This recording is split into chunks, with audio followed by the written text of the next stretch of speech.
For USCFootball.com, I'm Keely Eure here with Shotgun Spratling for instant analysis of USC's 41-34 win over Arizona at home. Now, Shotgun, it's a long time since USC has won in the Coliseum, but just coming out of today, it feels like a loss for the Trojans given Drake London's injury. He was carted out of the Coliseum, and Dante Williams did not give a good prognosis for the wide receiver. Yeah, Dante Williams is normally pretty coy about his injuries, doesn't want to give anything away to future opponents, but he said that Drake London is out, and it sounded like he said that there was potentially a season-ending injury there. I overheard some of the photographers at halftime saying that they had some photos, sounded like, of the break itself, that there is a possible break, whether it's an ankle, whether it's a leg, not really exactly sure. Got rolled up on him by a defender as he's scoring his second touchdown of the first half to put USC up 21-7. Offense is kind of rolling in the first half, and then after that it was kind of up and down, a little sputtering with the offense. So, how this team responds will be really interesting when he has been such a dynamic weapon all season, having one of the best seasons ever at USC for a wide receiver and one of the best seasons that we've seen in Power 5 football for a wide receiver. Had 81 yards halfway through the second quarter when he did get injured, once again on his way to another monster game, but unfortunately for him, he goes down with the injury and has to be carted off. Just a sad situation all around. You saw all the players, take a knee, and you saw Kyle Ford was there when he scored, was trying to pick him up, and it kind of felt like a Bambi moment almost, where he's trying to help him up, and Drake London saying, no, he can't get up. Just the hurt you saw in Kyle Ford's eyes, realizing that it was a serious injury, and just seeing Drake London being carted off with his parents waiting at the top of the tunnel. It's just an emotional scene for USC, and they didn't really respond really well after that necessarily. I was about to ask you, what do you expect from this team morale-wise going forward? London is a team captain. He's loved by this team, and he just gives his effort on every single play. What do you expect from the wide receivers and this team going forward? Well, someone's going to have to step up. That's the big thing. And, that's talking to Garrett Bryant, talking to some of the receivers, some of the offensive linemen afterwards. They said, hey, it's a next man up mentality.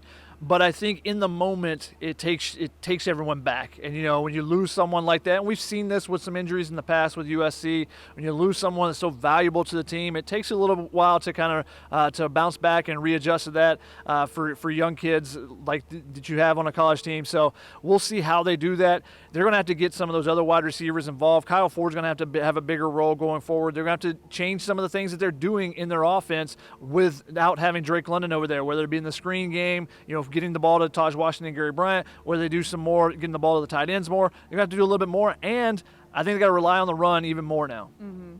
Now, it was a Coliseum debut for USC, true freshman quarterback Jackson Dart. It was interesting trying to figure out how they knew he was going to play in this game in post-game interviews. It sounded like it was a last-minute decision, or at least they were informed last minute. Yeah, it sounded like the Jackson Dart said that he found out last night. And Keaton Slovis was told last night as well. So they basically, and Keaton Slovis want to know, wait, is it something I'm doing? Is it, what exactly is going on here? So he had some questions for Dante Williams after, being told this. And Dante Williams said, no, we just want to get Jackson Dart in there and do some different things with him. It sounded like is what they told Keaton Slovis. But it didn't seem like that tonight. When he got in there, it wasn't like, hey, it's a Dart package. It wasn't a red zone package where you're going to put him in to run some certain things. And actually sounded like from Dart that they actually told him not to run as much. Try to, be cautious with the injury and not try to do too much. So they were just running the regular offense with him. It was get Dart some series rather than get him in there for a couple plays in certain scenarios. So a little bit different there. And trying to figure out the rotation. At first I thought the rotation was, hey, if you don't score a touchdown, we're putting the other guy in, because Keaton Slovis first two drives touchdowns. Third drive, they stalled out inside the Arizona territory, and they put Dart in next. He went a couple drives, and then for the 2-minute drill, they put Slovis back in. So it basically ended up being the first 3 drives of the game, Keaton Slovis was in. When the second quarter started, they put Jackson Dart in, and he said after the game, Jackson Dart did, that the plan was to put him in the third drive, but because the second drive was very quick, USC had 2 pass plays. They connected on a deep bomb to Gary Bryant Jr., a 66-yarder. So they said, oh, we're going to let Slovis continue to go. It was the same pattern in the second half, though. And, Slovis played the entire third quarter. Beginning of the fourth quarter, Dart went in for 2 drives, and then Slovis finished the game. So I don't know if that's the continued pattern that we'll see going forward. And it was interesting because that second drive for Dart in the fourth quarter ended up being with about 5 minutes left after Arizona had chopped the lead down, got it down to a 1-score game. And with about 5 minutes left, you say, oh, you need to have your best quarterback in there. It's my thinking. and they decided to stick with the pattern. And Graham Harrell was asked about it, and he said, "Oh, was this a decision based on the situation?" He said, "No. We were just going to go with the pattern regardless of what the situation is," which is kind of strange for me to hear as well. But he said they have that much faith in Jackson Dart as well as Keaton Slovis that they feel like doesn't matter the situation, they'll put either guy in there, and they feel like they can roll with them and the offense can move the ball. Mm-hmm. Now, you've already indicated, Chuck, that you don't fully understand the quarterback rotation or what's really going on. But I guess when you have your third-year starting quarterback asking the interim head coach, why is this happening? What do you make of that? What do you make going forward of maybe a two-quarterback system?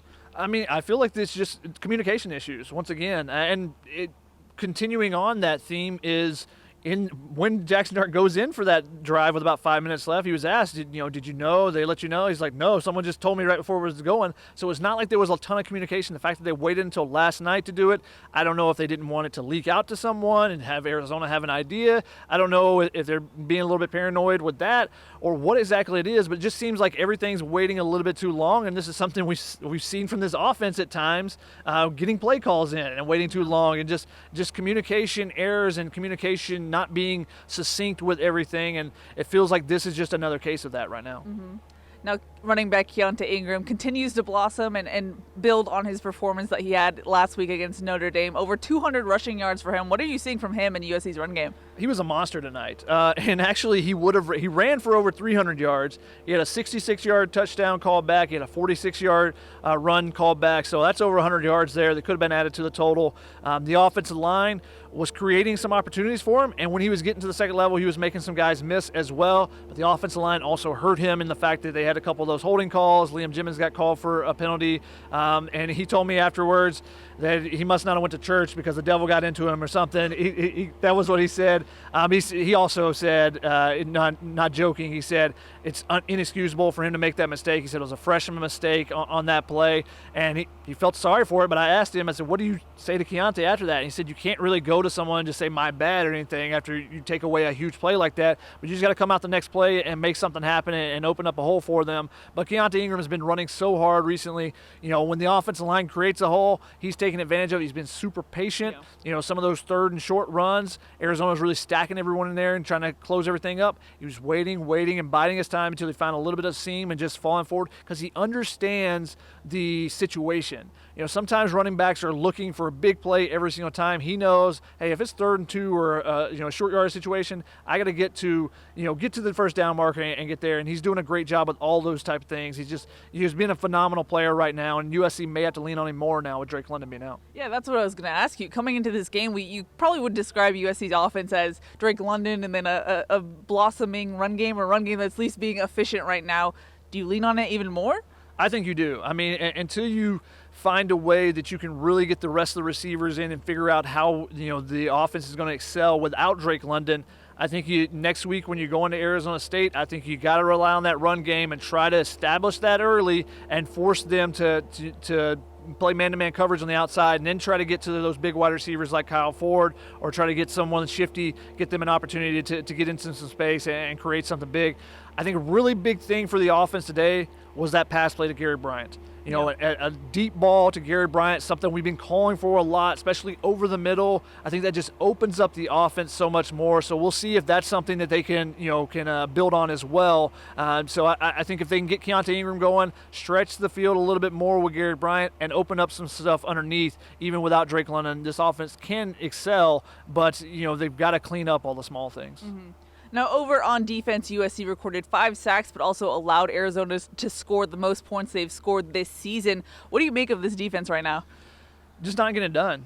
Giving up way too many explosive plays, especially to an offense like Arizona's that is really struggled all season. On their third quarterback, I believe, Will Plummer made some things happen with his legs. They got 5 sacks, yes. There was at least 5 more that they had him in the grasp and couldn't even get on the ground. That's something they've been pretty good at this season. When they do get at the quarterback, they've been able to get him on the ground. That wasn't the case tonight. A lot of missed sacks, a lot of missed opportunities, and that's been the case over and over. Will Plummer had a touchdown run. I think it was third and goal maybe from like the 18.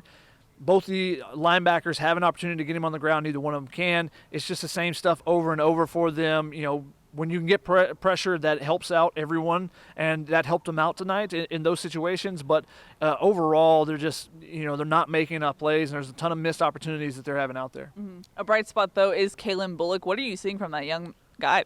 I mean, he's been phenomenal, and we talked to him after the game and talked about how he's playing nickel now and how he's processing everything a little bit quicker, how he's being given more responsibility from the coaches, and now in spring, we saw him at cornerback, we saw him at nickel, we saw him at safety. So he's gotten a little bit of experience everywhere, and now the coaches are kind of being able to move him around a little bit and do some different things for him. And he's really getting the play call side of it. He said that's one of the biggest things, and that's the hardest thing to learn as a safety, is to make all the calls, because they're aligning everyone in front of them. So he's doing that a lot better, he feels like now. So he's a shining star and a future star for this USC defense, whoever the next coach is. They've got a great player there that they can build around in that secondary. They got to get 10 other guys like him on the field that are just playmakers going out. He's a tremendous tackler. He's been great in coverage. He had an interception again today that was out of bounds, but just a great job going up and high pointing the ball as well. Couldn't get the toe tap in, but he's a guy to watch on this defense, and he's stealing some of those reps from the veteran guys. Greg Johnson was dressed today. He played at least a few snaps. I didn't see him until the second half, which is kind of interesting. There were a couple players we didn't see until the second half, including Corey Foreman. Yep. So I don't know the exact answer for why that was, but Calen Bullock took the advantage of the opportunities he's had. Mm-hmm. Now 4 games left in the season, Shotgun. I know this counts towards the win column. USC is trying to get bowl eligible this season. What are you expecting from the team going forward? They've got to play better if they want to beat a team like Arizona State. Now, I know Arizona State did not play well today, but they're a caliber team that is better than Arizona. You shouldn't be in a 7-point game with Arizona. There's a reason why you're a 21-point favorite, and USC is just not playing to their potential. Yeah. It's the same thing we see over and over. It's kind of hard to watch at times because you know what this team is capable of. You see it in glimpses, in spurts, and you go, if only they could put that together all the time, but it's constantly small details. And I talked to Tuli Tuipulotu, I talked to Jacob Lichtenstein, and that's what they say, we got to clean up the small details. It's something we've heard from offensive linemen all season. Yeah. In USC, where is the progression in cleaning those things up? I don't think that we are seeing that consistently. Another game with over 100 yards and penalties. Now, granted, there were a ton of flags thrown tonight from both sides. I think Arizona had over 130 yards as well. Wow. So, there was a lot of penalty flags thrown, but clean those things up. Clean up the unsportsmanlike conducts, the small things. Holdings and stuff are going to be called at times, but can you clean up the ones that are after the whistle? Yep. Those are ones that are still killing USC right now. Mm-hmm. Alrighty, Shotgun, any final thoughts before we wrap it up here in the Coliseum?